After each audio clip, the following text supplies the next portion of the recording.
The air crackles with a strange energy. It's as if an ancient secret is about to be unearthed. We're not in some dusty tomb, but exploring the very words of Jesus, searching for a hidden key to unlocking blessings in our own lives. This isn't about blind faith, it's about a mantra, a potent phrase that holds transformative power. Mantras, words, or sounds repeated for focus and transformation, run deep in spiritual traditions around the world. But did you know that Jesus himself, a figure who reshaped history, may have used a mantra to manifest profound blessings? I'm Joe Dispenza, and in this video, we're going on a quest. We'll delve into the mantra Jesus might have used, why it held such power, and how understanding it can shift your own life. We'll uncover a side of Jesus rarely explored, the master manifester. Now, some think mantras are just wishful thinking. But what if there's something deeper, a connection between these ancient formulas and the way our minds tap into the abundance around us? Stick with me, because the implications are mind-blowing, and by the end of this video, you may just see your reality in a whole new light. So if you're ready to explore the intersection of spirituality and the science of manifestation, to learn the type of mindset that can open doors you never thought possible, well, friend, you're in the right place. Hit that subscribe button, and let's dive in together on The World is Life channel. This journey's just beginning. Before we talk about the specific mantra, let's explore the teachings of Jesus. They're the foundation for understanding his mindset and approach to manifestation. Jesus spoke often about faith not as a passive belief, but an active, unwavering trust in a higher power. Imagine a mustard seed tiny, right? Yet Jesus describes faith as that seed, capable of moving mountains. He's showing us it's not about how big or showy our faith is, but the depth of our conviction. Now, here's where it gets really interesting. Jesus links faith with words. He tells his disciples, if you have faith and do not doubt, you can say to this mountain, go throw yourself into the sea, and it will be done. It's like he's hinting that our words, fueled by unwavering faith, have the potential to reshape our reality. This connection between faith and speech aligns with his frequent calls for prayer. But what kind of prayer? Jesus didn't advocate for endless pleading or begging. Instead, he emphasized thanksgiving, speaking as if your desires are already fulfilled. This doesn't mean ignoring reality, but focusing on what you do want instead of constantly lamenting what you lack. It's a subtle but profound shift in mindset. Jesus was a master of metaphor and parables, wasn't he? Consider the story of the persistent widow who finally gets justice from an unjust judge. It's not just about perseverance in prayer, it teaches us about boldness, believing you deserve to have your prayers answered, even when circumstances seem to say otherwise. Another fascinating aspect is the way Jesus himself spoke. He didn't always ask for his needs to be met, he declared them. Lazarus, come forth, he commands, resurrecting his dead friend. It's a boldness that reflects both immense faith and certainty in his connection to a higher power. Now, was Jesus simply an exceptionally gifted individual, or can we learn from his mindset? That question has profound implications for our own lives. If Jesus tapped into the power of words and faith to bring about incredible manifestations, what if there's a principle here we could apply? What if our words do carry that kind of weight? Now let's get to the heart of it. What was this mantra of manifestation that Jesus may have used? While the Bible doesn't give us a single, neatly packaged phrase, clues are scattered throughout his teachings. Scholars and mystics have focused on a short but tremendously powerful declaration Jesus made. I thank you, Father, that you have heard me. I know that you always hear me. This statement, found in the Gospel of John, is spoken before the miracle of raising Lazarus. Intriguing, isn't it? It's not a plea or a wish, but an attitude of absolute gratitude and certainty expressed before the manifestation takes place. This is key. Jesus isn't reacting to a positive outcome. He's creating the environment for that outcome to happen. But let's unpack this mantra further. The phrase "one thank you" isn't just about politeness. In its original Aramaic context, it conveys a deep sense of fulfillment, as if the desired blessing has already been received. It's a linguistic time shift, pulling the future into the present. The next part that you have heard me reinforces this sense of answered prayer. Jesus knows without a shadow of a doubt that his connection to the divine is unbroken. He's not hoping for God's attention, he's operating from a place of absolute certainty within that relationship. So how does this translate to our modern lives? Can we just repeat this phrase verbatim and expect miracles? Maybe, maybe not. The power of this mantra lies deeper than simple repetition. It's about embodying the mindset it represents. Gratitude as a state of being. Cultivating genuine thankfulness, even when things don't look the way you wish. Certainty. Again, not arrogant pride, but unshakable faith in the universe's responsiveness, a belief that the seeds of your desires are already planted. Present tense focus. Living as if your blessings have arrived.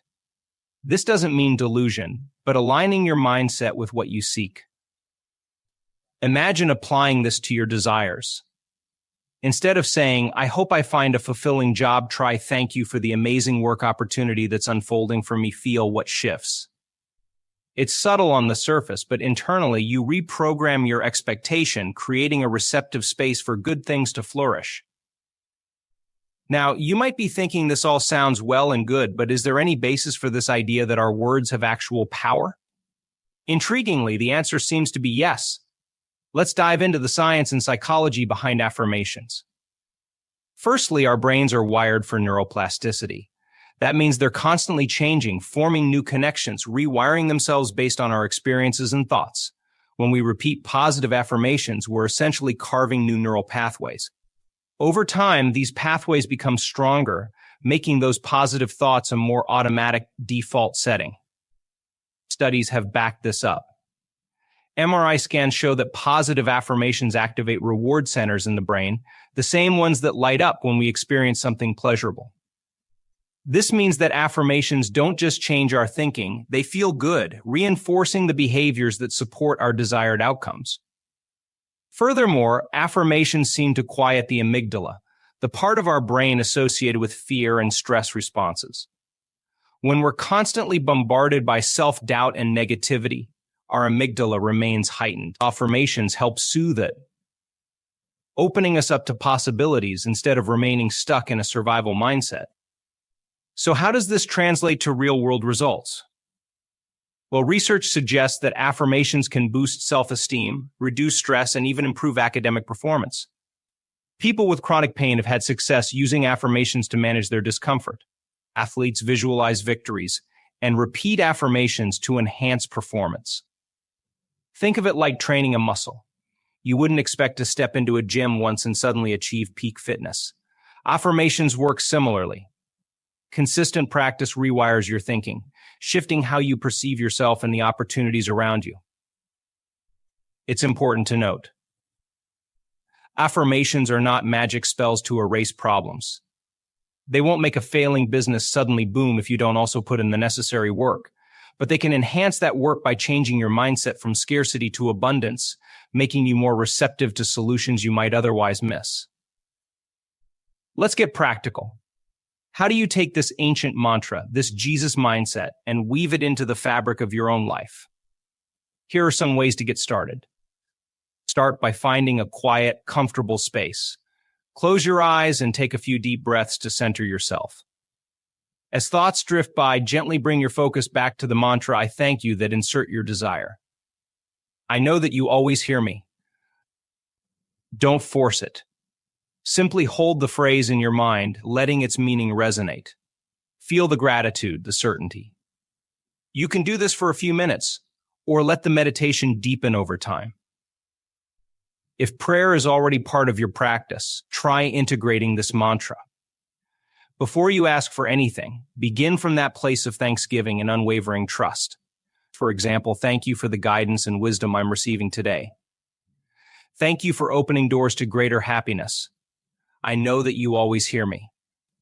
Weave the concepts from this mantra into short, potent affirmations that you can repeat throughout the day. Some examples. I am grateful for the infinite possibilities unfolding in my life. I trust in the divine flow and my connection to it. My words have power, and I speak blessings into being. You can write these on sticky notes, use an affirmation app, or simply say them to yourself whenever you catch a negative thought starting to spiral. It's important to be honest about your underlying beliefs. If deep down you don't believe you deserve good things, no amount of affirmations will fully take root. Take time to reflect. Do you tend to focus on lack or possibility? Do you doubt good things can happen to you? Addressing these deeply held beliefs is vital. Affirmations work hand in hand with interrogating any subconscious negativity holding you back. As your inner landscape shifts, your words start to truly resonate with transformative power. Here's the beauty of all this. You're not just repeating a prayer, you're embarking on a mindset makeover. The more you practice, the more natural it becomes to speak from a place of faith, not fear. This not only makes you more receptive to blessings, but also radiates a positive energy that others pick up on, potentially creating a ripple effect.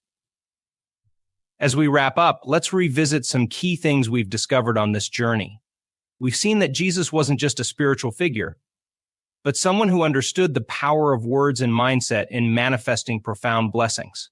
His emphasis on faith, gratitude, and speaking as if your desires have already been fulfilled offers a potent blueprint for shaping our realities.